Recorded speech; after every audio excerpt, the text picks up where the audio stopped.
Good morning, Mr. Thomas. Today's question is, how do you handle changes in project requirements?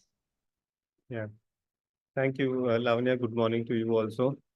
Okay, this question actually what happens, whenever we start a new project, as I've mentioned earlier, we take a lot of pain in understanding their actual requirement, in scoping the project correctly, and estimating the timeline, estimating the effort involved, the cost involved, and it is only after that that we start the project. Okay.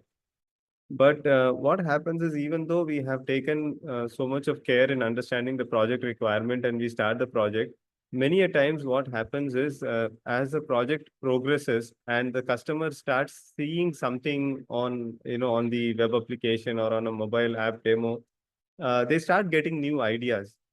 Because, until then, the entire software was a concept. It was an abstract concept, a hope that they had, a faith that they had that it will help them to do better.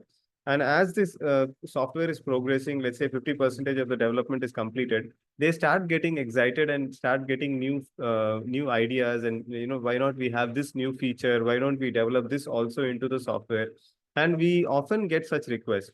So what we do is we evaluate whether that particular requirement is essential or it is a good to have feature, something that can help, but not extremely crucial or a needed feature. So what we tell them is that, sir, right now, this particular development, since it is a functionally complete requirement, let us complete this particular phase as phase one.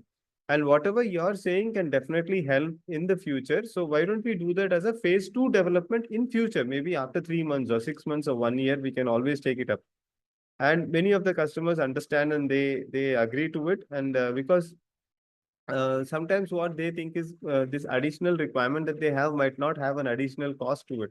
But every additional requirement has an additional cost associated with it. So once they understand that, okay, there's also an additional cost to it, they are okay with keeping it for the phase two development after 6 months or 1 year.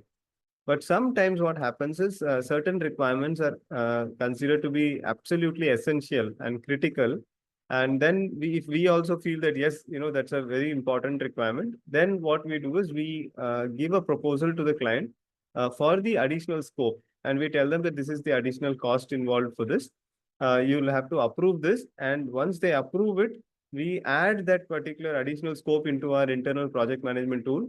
And once it is added, that is how we would, and also we'll inform the customer that this will take additional time. It might take additional 1 week or a month to develop this new feature that you're asking. And once that understanding is there, then we track it and we complete the additional requirements. So I would say 80% of the additional requirements or the changes that the customer says, we usually put it off to phase two. But around 20% of the requirements are extremely crucial. We do take it up and we help the client with it. Yeah, so that's the answer for it. Thank you.